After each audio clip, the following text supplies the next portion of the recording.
Ayan, good afternoon everyone. Magandang hapon at maayong hapon sa inyo, Googly educators from Luzon, Visayas, and Mindanao. Maligayang pagtunghay po sa ating final session for this edition of the GEG APAC Weekend Staying Connected 5.0. Ako po si Gab Educado at ako ang inyong magiging cherista para sa session na ito. Ang GEG APAC Weekend is a collaborative effort of Google educator groups of the Asia-Pacific region. While we are having these sessions in our very own language, sessions are also being given to educators in other APAC countries such as Indonesia, Malaysia, Thailand, Hong Kong, India, Japan, and South Korea, also in their very own native languages. There are also sessions being given in English, joined in, and delivered by various speakers from all over the world. At ngayon, nasa last session na po tayo at later magkakaroon na tayo ng closing ceremony. However, since this is a certified session, then please look out for the evaluation link na ipa-flash later, no?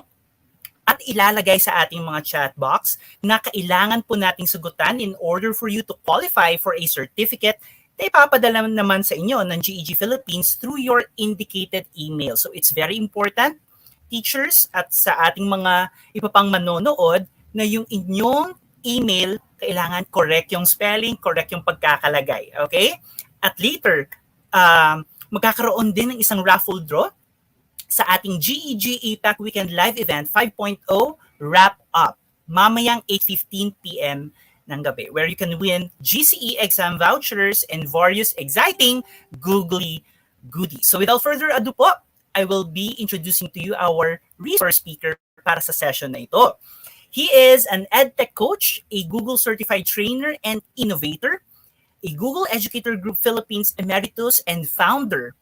Noon, pinapanood ko lang to, pero ngayon, ini-introduce ko na. No? He is the founder of Look Beyond Digital Learning Solutions. He aims to lead schools and educational institutions towards digital transformation through the adoption of Google for Education products and other recommended programs to increase awareness and productivity. He uses his experience in digital learning programs, knowledge in effective traditional teaching practices, and exposure in various public and private schools to empower educators to build engaging connections with their students and at the same time achieve maximum learning potential. Alongside his current goals, he also runs Look Beyond the Classroom, an online passion project in YouTube. Earlier this year, he was chosen to be part of YouTube's Creator Day education event and became a YouTube Edu Creator along with other 14 content creators in the Philippines. Through his channel, Look Beyond the Classroom, he aims to inspire and elevate educators' innovative skills, create sustainable programs, and drive to create their own local content for teaching. Kaya naman, friends, I am very fortunate and very proud to give you and welcome in our stream ang ating resource speaker to talk about learning how to be internet awesome in 2022. Friends, let us welcome Mr. Adrian Cruz. Sir Adrian, good evening po. Hi, good evening, Sir Gab. Thank you very much for that introduction. Kumusta naman po Sir Adrian? Kumusta ka naman? Ako'y okay naman. Tayo'y nag-start pa lang ng 2022, no? I think this is our first week, no? Yes. First week of 2022. Ang daming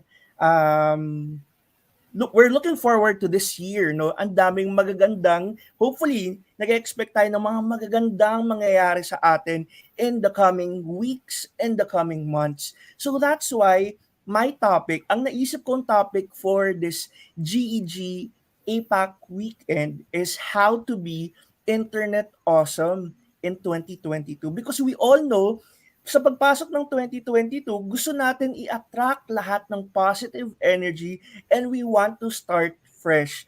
We want to start the year, with new perspectives, with new goals, 'di ba? So paano ba natin 'to sisimulan at paano natin 'to i-apply sa ating buhay, sa ating teaching and in our practices. So with that, teachers, and to all our audience, I will be presenting, no? So thank you very much, Sir Gab, for introducing me. Mamaya makita tayo ulit, no? Ayan, Sir So, Adrian, take it away. oo. Thank you. Um, Magandang gabi po sa inyong lahat. So if you are watching right now, just type in your questions in the comment section. Later on, sasagutin natin yan isa-isa. Pero sa ngayon po, I'd like to talk about how to be internet awesome in 2022. Siguro hindi na bago sa inyo yung Be Internet Awesome dahil sa title pa lang natin do. Later on, I will be talking about what is Be Internet Awesome program of Google. Um, Ngayon, dahil tayo nagsisimula, I just like to ask everybody here uh, everybody here watching, you can type your answers in the comment section. No? Titingnan natin ang ating engagement. Sana may mga nakasubaybay ngayon. Right now, teachers, ano ba ang gusto nating goal for this 2022? Specifically for our teaching sa ginagawa natin ngayon. Whether you are a teacher or maybe in another profession or in another field, ano ang ating, kumbaga, in the next 6 months goal in life or in work? Gusto ba natin makapag-try ng ipon challenge, no? Do we want to try to, um, for example, open ourselves to creating, for example, or picking up new hobbies, no? Ano po ang ating mga current goals, no, in the next 6 months? Do we want to become Google Certified Educator Level 1 in the next 6 months or Google Certified Educator Level 2? Or do we want to become a Google Certified Trainer? Nasaan po tayo at this point? So, yan. So, how to be internet awesome in 2022. Ngayon, ang title natin or topic natin right now is how to be internet awesome in 2022. Bakit ito ang session natin ngayon? Number one is that I think we are still in remote teaching. Lahat ng ginagawa natin ngayon, almost 75 to 100%, all of the things that we do for work, no, are all via online teaching, uh, teaching, synchronous and asynchronous deliverables, no? So, right now, paano ba tayo magiging be internet awesome? Now, I want to be specific on this one. Being internet awesome, paano ba natin tamang gamitin ang internet? Paano ba natin to mas mabuti pang mai-integrate sa ating lessons? Paano natin siya i-connect, and how can we establish a deeper connection with our students when we interact with them via online or through the internet? So, itong program na ito, I will proceed to my slide. I hope you're seeing my slides now. This is Be Internet Awesome program. Now, itong program na to ay ginawa ni Google. Spearhead ito ni Google to help kids be safe, confident explorers of the online world.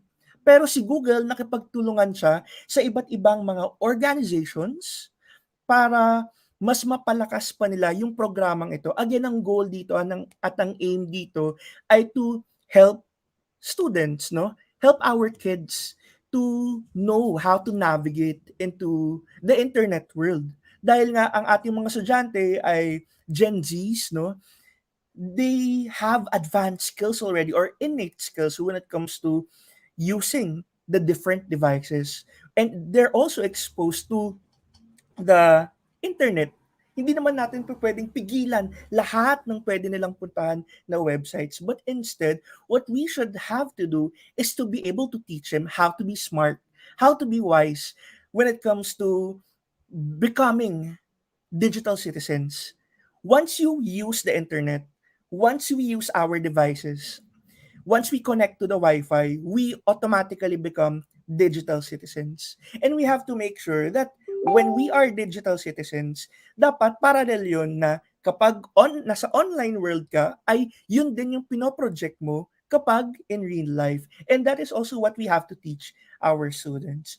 Now, going back to my slides, for this one, just to give you more idea on this program, this was created way back 2017. So bago pa nag-pandemic, ay meron ng Be Internet Awesome program na pwedeng pick upin si teachers para i-incorporate sa students. Pero dahil nga ang ating Be Internet, dahil nagkaroon ng pandemic, no, si Be Internet Awesome ay in-enhance pa yung program para mas maging fit pa ito sa mga situation ng ating mga students right now. So globally, it is available in 9 languages. Um, And then, it is also has the seal of alignment ng ISTE, or what we call the International Society for Technology and Education. So, ibig sabihin talagang ito ay pwedeng-pwedeng gamitin ng mga teachers sa pagtuturo. Okay. So, another one also, ano ba yung approach ni Google and ng mga teachers pag inimplemento sa students?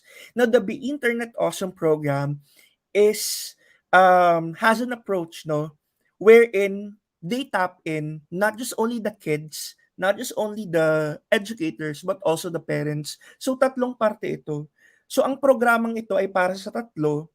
Well, primarily for the kids, but it also teaches educators how to implement this program for their daily lessons, whether you're teaching math, Filipino, English, science, kung anong subject ang tinuturo ninyo, pwedeng-pwede nyong incorporate itong Be Internet Awesome program. It doesn't necessarily have to be, kumbaga, isang bagsakang lesson, but you can insert it in between ng mga lessons ninyo. Kasi dahil nga pinapagamit na natin ng internet sa ating mga bata, syempre dapat kahit papaano i-injectan natin sila ng mga real life applications and values on how to really um, be good digital citizen. So yun yung mga keywords natin, no? Becoming um, becoming internet smart, yan. How to how to communicate well, no?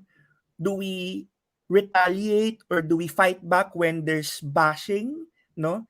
If someone for example gives nasty comments, or for example inappropriate messages, so we already, as early as now, we teach our kids how to manage these kinds of situations.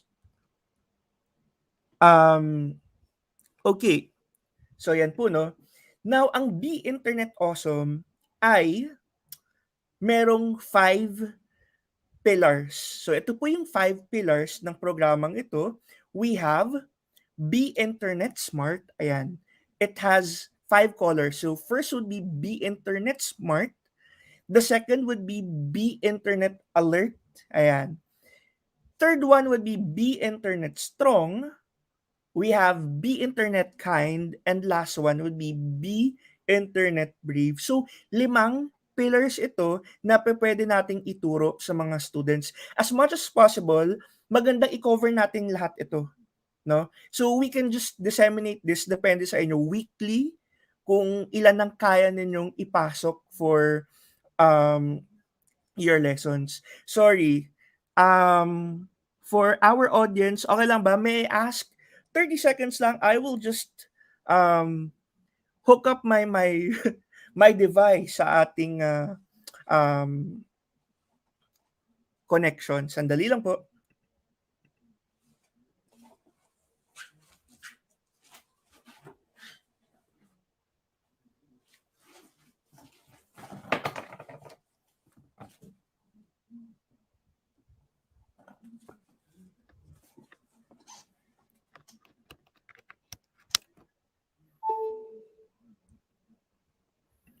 Okay, so ayan, I'm back.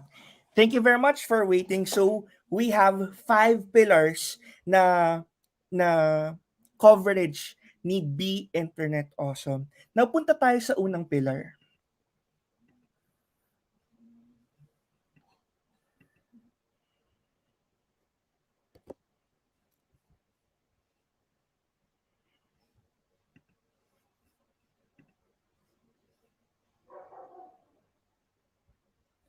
Now, if you're asking teachers kung papaano makukuha itong program nito, meron ba tong curriculum? The answer is yes. Merong curriculum na pwedeng puntahan or may website ito na ginawa ni Google na pwedeng puntahan ng mga teachers to download.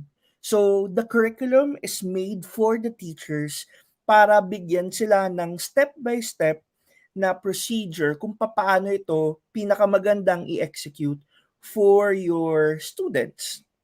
Now, before I proceed with this one, so excited ako sa unang pillar, I'd like to show you how to go to the Be Internet Awesome website. Again, this is made by Google, pero gumawa sila ng specific website just for Be Internet Awesome materials.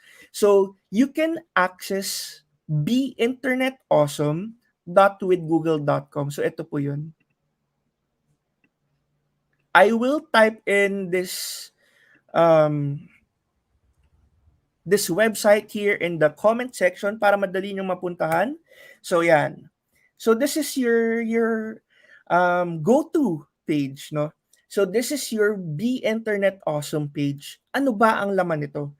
So you can watch the video if you want to. So meron din mga ibang mga introductory videos na pwede nyong gamitin just to give you more ideas on this one. At pwede nyo rin ipapanood sa mga students and parents na may involved dito.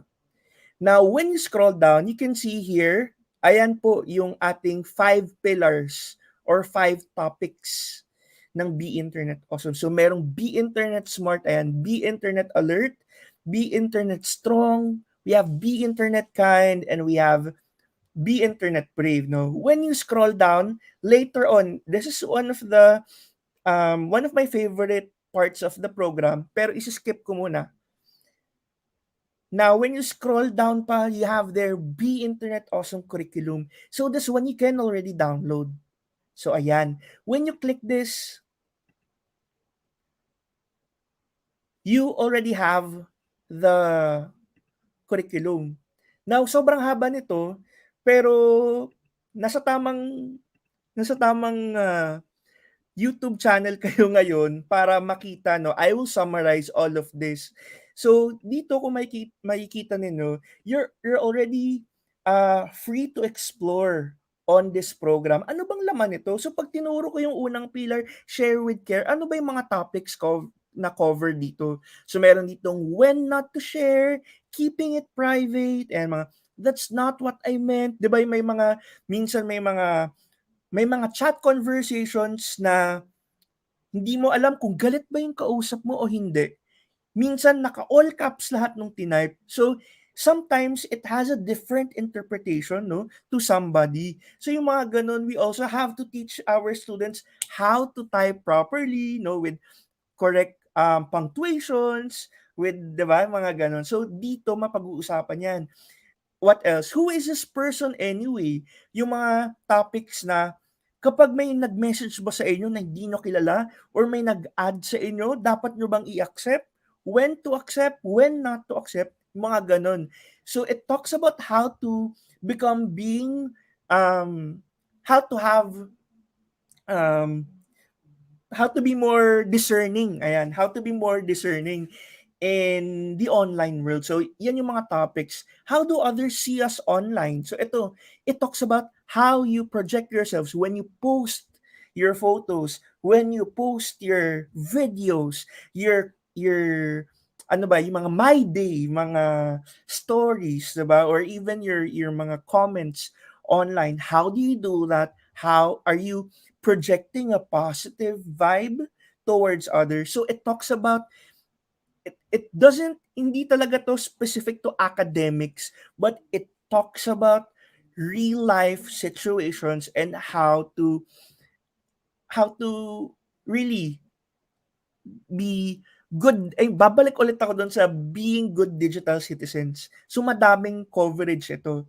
So kung makikita ninyo, nandyan nasa table of contents pa lang tayo, pero makikita nyo na agad na ito yung mga interesting topics na pwede nyong makita. And when you guys ask me, "Sir, pang anong age po ba ito pwedeng gamitin?" In the material, when you read this, it's originally parang from age, pasensya na po kung magkakamali po ako, but it's from intermediate students. Kumbaga parang naglalaro ng mga around 8 years old to 12 years old.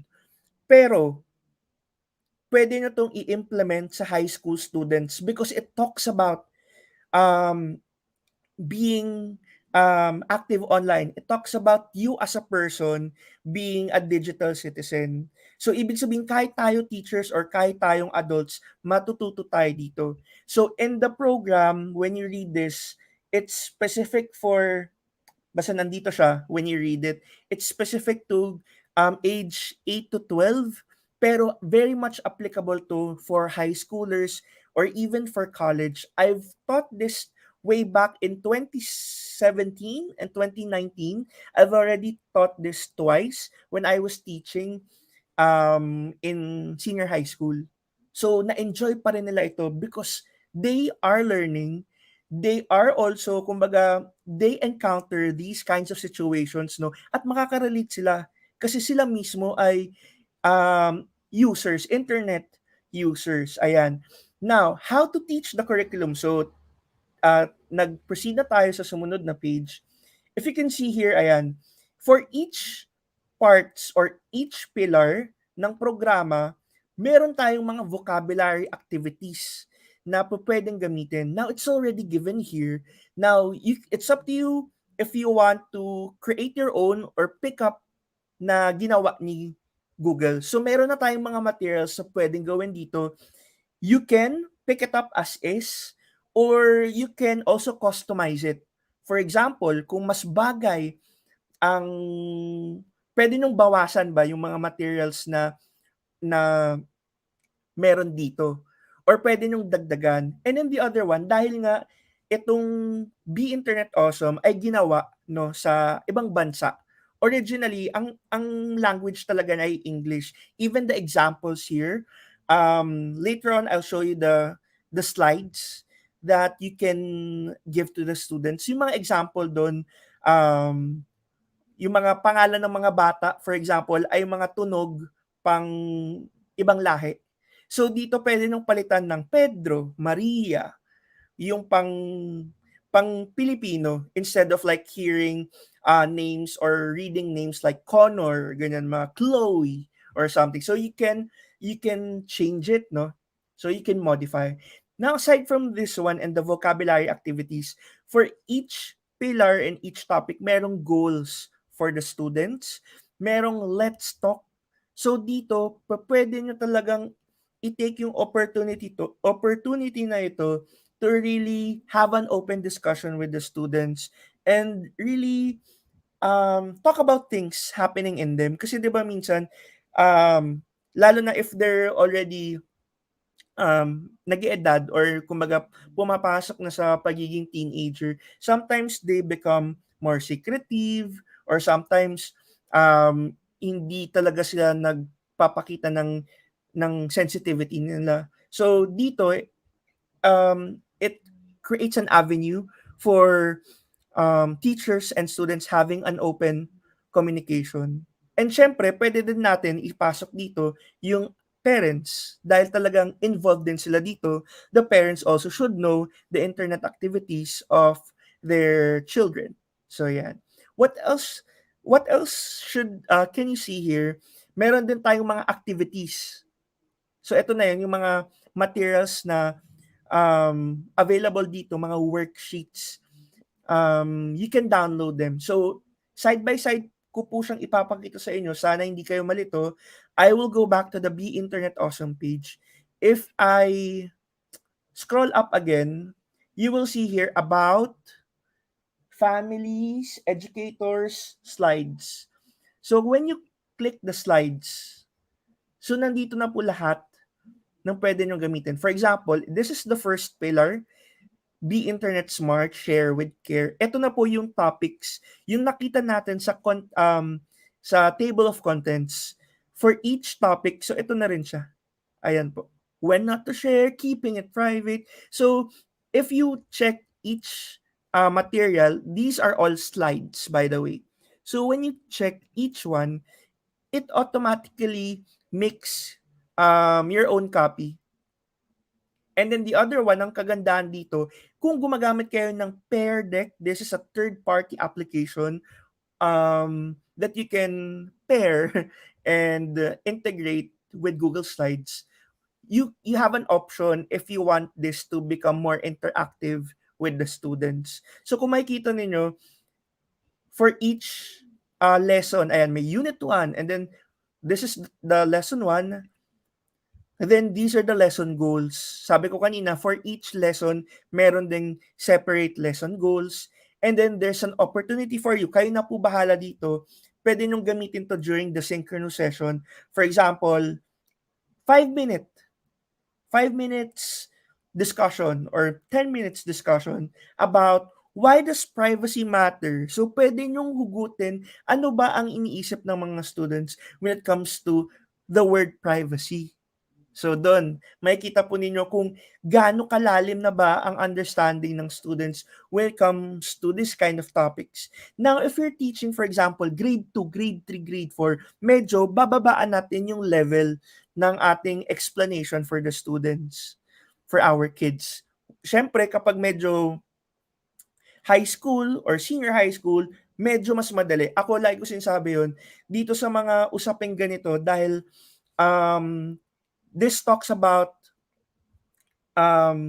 kumbaga it's outside yung sa academics, but it's more of yung interpersonal aspect ng students, no. It involves already how to improve their character as well, 'di ba? Medyo mas malalim na aspect itong parte na to. Pero at the same time, it's very light to talk about yung execution. Ayan. As you can see here, when you progress to the next slides, merong mga activities na pa pwede nyong gawin na make up a secret. Make sure it's a pretend secret, not a real one. So, pwede kayong magkaroon ng mga activities like partner up with the person next to you. Yan ay kung nasa loob na ng classroom. Pero kung online ito, pwedeng gawing groupings, no? So, it's up to you really on how to customize it. Kung makikita ninyo, hindi na kayo talaga mahirapan because it's already pre-made. It's all up to you if gusto nyong bawasan, tabasan nyo ng onte, dagdagan nyo ng onte. Basta yung konsepto ay nandoon pa rin, that's fine. So when it comes to, sir, hindi ba to parang kasi hindi naman to sa amin, hindi namin to gawa. Okay lang bang gamitin namin to? Yes, you are free to use these materials because they're provided. It's provided by Google and it's made for teachers. So kaya yung settings nito is make a copy for each, no? So automatic kapag kinlik nyo, magme-make a copy or again, automatic, you have your own copy that goes in your Google Drive. So yan, kung makikita ninyo, kung gagamitin niyo yung Pear Deck, if familiar kayo teacher sa Pear Deck, pag view ito ng students in their tablets or in their separate laptops, they can write on these parts or in these portions. Pero kung pakiramdam ninyo mahirapan technically yung mga bata when it comes to controls, pwedeng slides as is. So it's up to you kung papaano. And then the other one, kung 'di ba may mga iba modular, pwede nyo rin itong i-print. So just in case, no, pwede nyo isama as part of their modules. So dito, versatile naman, flexible si Be Internet Awesome program. And then last, you have your takeaway. So merong reflective areas dito na pwede nyo gawin for your students. Now, dahil nga ang execution natin ay remote, 'di ba? synchronous sessions. Dito na papasok, paano ako magpapa-take away sa mga students? Hindi naman magkakasya. If, for example, I have 30 students or 45 students in an online class, how can I get all their takeaways for this portion? So, dito na papasok yung, natutunan ko dito sa session ng GEG APAC yung Jamboard. So, pwede kayong mag-come up ng Jamboard activity wherein you ask them what are their takeaways. Leave your sticky notes with your takeaways as part of your exit ticket. So, dito, makikita po ninyo no, na in your own understanding and in your own learning, pwede kayong pumili ng iba't ibang applications na natutunan nyo in the past to connect it with these kinds of topics. So, ayan po. Teachers, I hope you're still with me. Okay pa po kayo? I hope you're still doing fine. Ayan. So, these are the different activities that you can still see. I'll try to zoom it in. Sana mas makita po ninyo.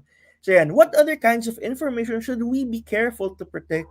So kayo po ba, kayo mismo tatanungin ko, alin ba dito sa mga options ito ang pwede nyo i-post anytime you want to? Sa mga bilog na nakikita ninyo, alin dyan ang okay lang i-post anytime? So for example, dictionary definitions, is that okay to post in our social media accounts? I think there's no harm, no? When it comes to posting mga dictionary terms, definitions, facts, 'di ba? How about news articles? Pwede ba natin siya i-repost? Well, if it's public and if the original source is on public mode, naka-public yung material, then you can repost it. Now, how about your home address and phone number? 'Di ba? Yung mga gano'n minsan nakakaligtaan natin na, ay okay lang naman. For example, kasi 'di ba uso naman ano, magpa-deliver sa bahay, 'di ba uso na 'yun. So we just give our address anytime we want to. Pero again, when we talk about posting it online, no, so dito niyo makikita at dito niyo rin dapat ma-open lalo yung awareness ng mga students on becoming more careful. Ano yung dapat ipamigay na mga information, mga home address, 'di ba? Phone number. Sometimes we're not aware it's visible in our website. Ay, check nyo po. Baka mamaya naka-visible in your Facebook or other social media sites yung inyong cellphone number. Sometimes it's default na naka-connect, no? So sometimes we're just not aware, but mas mabuti nang sinisilip natin itong mga basics na ito for our own safety. So yan. What else? Photos, videos. What kind of photos do we post online? What kind of content do we want to project? Especially if we're also friends with our students or if students have visibility to your accounts, 'di ba? Ano ba yung gusto nyong makita nila? At ano ba dapat yung hindi nyo ipinapakita, no? So yung mga ganon. So dito, ma-open talaga yung awareness ng mga students about things. So if they're carefree, no, this is the right time to talk about this. Bakit po? Kasi tayo mismo pinapagamit na natin ang internet, ang laptops sa kanila for online learning. And hindi naman natin pwedeng sabihin na, bawal mag-Facebook, bawal mag-Instagram, bawal mag-social media. You cannot control. And the other one also, if we're teaching them, no, hindi natin sila pwedeng i-assume na lang natin if we are teaching them how to walk, for example, in a hallway, no? Hindi naman natin pwedeng sabihin, bawal kayo dito, ganun. But instead, we teach them how to properly deal or how to properly interact, communicate with people around them. Rather than, bawal to, bawal to, bawal dito, bawal dyan. So, yan pa. Now, going back sa ating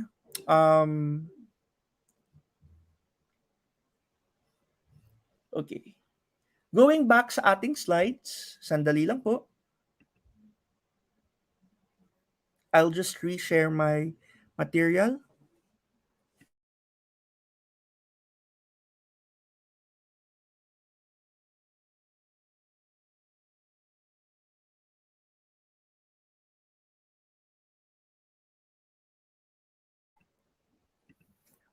Okay.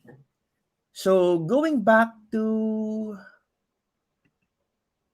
my slides. Now, ano ulit yung laman nung bawat pillar? So dito papasok na ako sa unang pillar. So this is be internet smart. Share with care. So this one, lahat ng lessons dito, ang pag-uusapan ay how to protect yourself, your information, and your privacy online. So dito mapag-uusapan yung how to um what are the things that we can post, should not post. Ano yung dapat nating i-filter, 'di ba? Even yung mga comments natin, madalas sinasabi nila ano 'yun, yung freedom of speech, 'di ba? Pero when do we have to, tone it down? Because sometimes nagiging ano din kumbaga hindi natin nakikita na parang baka we're being too mean in giving comments. But no, this is my right because this is my own opinion. But again, we also have to make sure that we don't hurt anybody, 'di ba? Along the way. So yan, dito mapag-uusapan yung um protecting yourself and your information. So share with care. So keywords here would be how to be more careful, caring for others. Ayan, nabanggit ko na kanina, merong lesson overview, may theme, may goals for the students for each lesson, may sample lesson na makikita po ninyo doon sa pag lumalim kayo sa curriculum. And then, lastly, there's tips for trainers. Ito yung curriculum kapag dinownload nyo. I have a screenshot here. Kung makikita ninyo, for the specific pillar, we have lessons 1 to 7, pero may theme and may goals for students. And if you also cross-check with the ISTE standards, nandito rin yung standards address or kung saan nila pinag-benchmarkan itong mga ito. So, along the way, so ayan, merong mga theme, goals for students, may kita nyo po yan sa curriculum at sa slides na mada-download ninyo once you choose yung mga materials. Now, this is the vocabulary activity. This is what I made. What my partner and I, Miss June, when we're doing this for the Be Internet Awesome pilot project, we came up with a Google Drawings activity. This is not part of um, the actual material made by Google. Pero kasi pinakita namin dito na pwede na siyang gawin ng mas interactive or mas akma sa mga students ninyo. So going back to, saan na po ba yun? Going back to the curriculum, nasa na po ba yun? Teka lang. Papakita ko sa inyo yung vocabulary words para po makita po ninyo paano siya nilatag. So ito po yung screenshot kung makikita po ninyo. Naka-zoom in pala. Ayan. So ayan, goals for students, let's talk, activity. I want to show you the vocabulary words.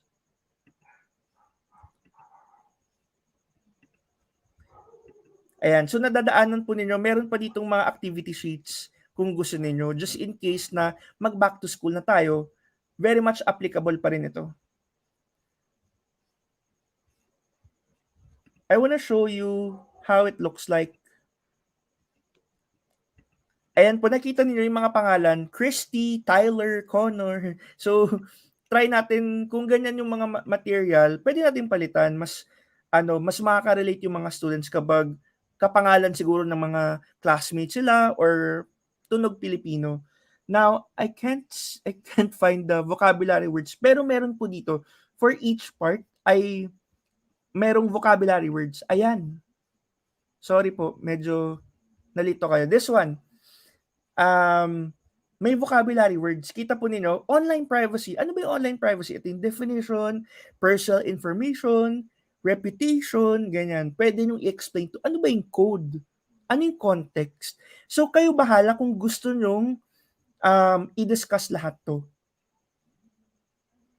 Pero, tulad nung pinapakita ko sa presentation ko, we came up with our own activity through Jamboard, through Google Drawings. Ito, sarili namin ginawa because we want to, for example, make it more interactive for the students. So kung kayo, meron kayong sariling idea on how to make it more engaging with the students, then you can do so.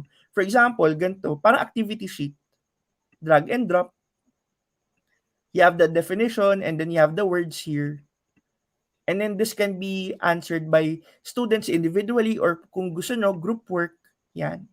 So, pwede kayong magkaroon gantong atake for your students. Now, going back to the slides. Ayan po, makita po ninyo. And then for each, for every end ng pillar, merong parang tips for the trainers. And then lastly, from pillar 1, 2, 3, and 4, yung first 4 pillars, meron tayong Interland. Ano yung Interland, teachers? Ito yung game, online game na pwedeng laruin ng mga students at the end of each pillar. So this becomes a culmination of all the learnings of the students for the specific pillar. So kapag pinuntahan niyo yung Interland, this is an online game wherein you don't need to log in, browser-based siya. Pwede nyo siyang laruin on your laptop or on your browser sa phone or sa tablet. Now, this is gamified. So, lahat ng lalaruin ng students dito, for example, the first one, yung Interland, for the share with care, yung pillar 1 is Mindful Mountain. So, when you play this, for example, lahat ng mga questions dito ay tungkol dun sa naging topic, no? So, ginamify itong atake ng Be Internet Awesome para mas lalong makakonekta ang mga students sa topic at mas magkaroon ng entry point din ang mga students to inject this kind of lessons for the students. So yan. So very informative yung material, very engaging sa mga students and even for adults. Kahit kayo mismo, ma-enjoy nyo ito. So, dahil onti lang ang ating oras, hindi na natin lalaruin to. But I will just leave it to you guys when after this session, no, try nyo ito i-explore. So, kita po ninyo, naka-flash dito, your bestie's phone number, share, dispose with parents, so play. So, kita po ninyo, talagang nakahulma talaga yung game doon sa material. Ayan. Going back to my slides, I will just discuss yung mga sumunod na pillar. Now, dahil alam nyo na kung paano yung atake ng paano ba ine-execute yung bawat pillar, because we have 5. Ayan. Dadaanan ko na yung second, third, fourth, and fifth pillar. Now, for the second pillar, that's don't fall for fake. So it's all about steering clear of scammers and fakers, info that doesn't help, and other internet stuff that tries to trick your brain. So it talks about and learning how to find the good stuff. So it talks about yung mga scam. Ano ba yung scam? Ano ba yung phishing? Diba ang dami natin naririnig ng mga ganun? Do we really know them or how to define or how to differentiate scam from phishing? May mga smishing pa. So this is also a good opportunity for us to teach it sa students at papaano makaiwas dito sa mga fakers, 'di ba? Even for fake news, how to make sure that we don't fall for them. For the third pillar, it all talks about securing your secrets. So it's specific to getting real about privacy and security. Ano ang tinutukoy ko dito? For example, try natin alalahanin yung mga passwords natin sa mga social media accounts natin, sa ating mga profiles, sa ating email, Google Drive, and all. Are we using strong passwords? Can we consider our current passwords a strong one? Even with our, for example, bank accounts, are we using strong passwords? Do we have, do we enable, did we enable yung mga um, two-step verification for second layer of protection, di ba? How do we know that our passwords are strong? So dito tuturuan din kayo, kahit kayo matututo, na dapat pala yung password ko may combination ng numbers, symbols, tapos merong capital letters at saka small letters, no? So are we doing it? Or do we use one password for all accounts? Paano kapag na-hack kayo sa isang account ninyo? Ibig sabihin, ma-hack na lahat ng accounts niyo. So, di ba, these are the things that sometimes we do not know yung consequences, pero kita natin, ay, hindi pala natin masyadong natitake seriously yung mga gantong bagay, pero it can compromise so many things with our personal stuff, no? So, ito yung about security and privacy. So, that's the third pillar. The fourth pillar, eto teachers, habang lumalalim kayo, pag dumaan na kayo ng fourth at fifth pillar, medyo mas sensitive na rin yung topics. For the fourth pillar, the pillar would be internet kind. It's cool to be kind. So this one is learning and practicing the power of online kindness. So dito ang pag-uusapan naman yung mga experiences about bullying. Kung merong bullying na face-to-face, definitely merong online bullying. Merong mga bashing, di ba? Yun na nga yung term ngayon. So, how do we deal with this? How do we make sure that we don't set more fire dun sa nag-uusok na issue or kung merong scenario? So these are the things that we have to educate ourselves and also pass it down to our students. Usong-uso to ngayon. Sometimes they're also in a different platform so that teachers won't see it. So yon. So talagang we have to check on our students. And then lastly, we have be internet brave. This is when in doubt, talk it out. So defining and encouraging internet brave behavior. So dito din, for example, nakita nyo na merong mga nag-o-online bullies. So how do we deal with it? Do we just keep quiet? Ano ba tayo? Anong role tayo? Anong role natin? For example, if there's a victim, may bully, nang bubuli, excuse me. Kung may victim, may nang bubuli, meron din 'di ba yung mga upstanders na nakakakita ng scenario. So how do we deal with that? Do we help those and report it or just keep quiet? So ito na yung mga parts na you also check already yung character ng students, ano ba yung magiging action nila, how they should be dealing with this kind of scenarios and situations. So ito po yung teachers. We have the 5 pillars and then we have the Interland. So once you have the website, once you know the website, it's beinternetawesome.withgoogle.com. Hindi kayo maliligaw because you already know where to download. So you have the curriculum. Sorry. When you go to about, this is the homepage. You have the video. You have all the readings. kung gusto niyo may Be Internet Awesome pledge, pwede yung mga, for example, papapirmahan niyo yung mga students.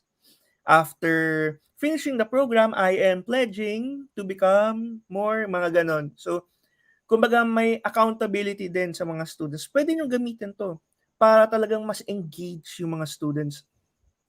And then, you can download here the slides. Meron din tayong mga tips for the teachers. Meron tayong mga posters na pwede nyong gamitin. Pwede nyong gamitin yung mga printable classroom activities. May mga paper craft activities also that you can use. So many things that you can use. Pero yung tinuro ko for the whole almost 1 hour session are the basics, no? Feel free to explore all of these. Napakaganda po. Very useful. At ito, it's for all.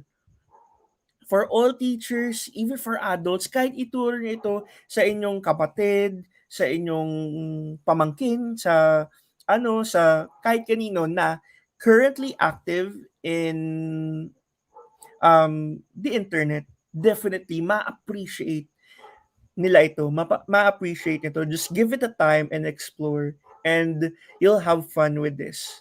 So, with that, teachers, I hope, sana wala akong nalimutan, no?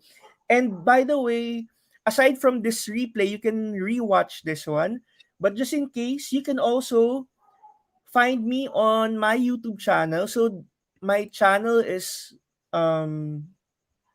Look Beyond the Classroom. And I have a lot of videos here on educational technology. And to be specific on Be Internet Awesome, ay meron po akong programa dito. Meron akong video about Be Internet Awesome program. So you can also check this out. Ayan po. And I have other videos here that you can hopefully enjoy at may matutunan po kayo. I have here some tips, techniques for teachers on strategies, tools to pick up. So yan po. You can check it out. Maraming salamat po if you'll subscribe. So that's Look Beyond the Classroom. So that's Luke. Ayan. At magkita-kita po tayo sa mga videos, mga upcoming videos ko for this year. And with that, teachers, I'd like to thank everybody for watching, patiently listening to my discussion. And ayan, so Sir Gab, ayan, thank you Sir Gab. Ayan, thank you very much, Sir Adrian. No? Parang I was taken like into a nostalgic revisit ng curriculum ng Be Internet Awesome kasi nagamit ko din ito, Sir Adrian, like a couple of years back with my students sa college naman, mga pre-service teachers ito. So they really enjoyed the lessons, parang mga bata din, but at the same time, natutunan din nila kung paano ito i-integrate pa doon sa kanilang mga lesson plans. And Totoo. iba din yung magiging effect nito if, di ba, kapag face-to-face na talaga at na ituturo natin personally doon sa ating mga students. Totoo. Sabi ko nga din, mag-add lang ako, no? Sabi ko nga din, ito talaga maganda talagang na-inject agad nung unang-una pa lang, di ba? Nung papastart pa lang yung online teaching. Pero everything, no, was fast, no? Nauna talaga yung paano ba ituturo yung mga lessons. Pero ito, hindi pa huli ang lahat. Ihabol nyo ito sa inyong mga lessons. Kasi ito talaga, magagamit nila ito in real life, no? So, the other one also, sabi nga ni Sir Gab, ginagamit na namin to kahit bago pa nung pandemic. Ngayon, in-enhance pa niya ito. Meron na siyang more on, ano nga ba to? May media literacy, merong social emotional learning na parts doon sa mga program. Kasi nga, di ba, sensitive din tayo when it comes to our students kasi hindi rin sila nakakalabas di ba? So we have to check them from time to time if they're still okay kasi tayo nga din nagkakaroon ng anxiety on online work and also meron din sa aspect ng mga students. So magagamit nito at some point. Hindi nyo kailangan isang bagsak lahat to. Kayo, diskartehan nyo kung paano nyo effortlessly magagawa ito or maisisingit sa mga materials ninyo. And you'll really have fun in this one and also with the students. So with that, teachers, no, Sir Gab, maraming salamat po. Ayan. Thank you very much, Sir Adrian. No? Dagdag ko lang din, Sir Adrian, na teachers, yung Be Internet Awesome curriculum is entirely, it's complete. Nakita natin kanina with Sir Adrian's presentation, and it is customizable. Kaya natin itong i-customize sa pangangailangan natin inside our virtual classrooms, yung mapa-lesson plan man yan, worksheets, ang daming resources nakita nyo din dyan sa ating internet, Be Internet Awesome website ng Google. At maganda din, Sir Adrian, yung integration with other apps, most especially with the Google apps. And then, one last thing, meron siyang part doon ng mga lessons na it's reflective. Talagang pinapag-isip yung mga students natin, pinapa-reflect talaga. At saka yung best part doon is gamified. That's why I'm very hyped nung nakita ko yung Interland eh. Kasi nilalaro namin yun. Sobrang ganda. Enjoy na enjoy talaga ng mga bata. Ako din, na-enjoy ko din yung game. Ayan. So with that, thank you very much, Sir Aiden, for sharing with us yung Be Internet Awesome curriculum. At teachers, don't forget later at 8:15, magkakaroon po tayo ng ating GEG APAC Weekend Live Event 5.0 wrap-up. So makikita-kita po tayo doon. And most especially, you will have a chance to win GCE exam vouchers and various exciting googly goodies sa ating raffle mamaya. So kita-kita tayo doon. This has been your Cherista Gab Educado. Makita-kita po tayo mamaya at always gawin natin ito para sa bayan. Be Googly Pilipinas. See you everybody. Salamat!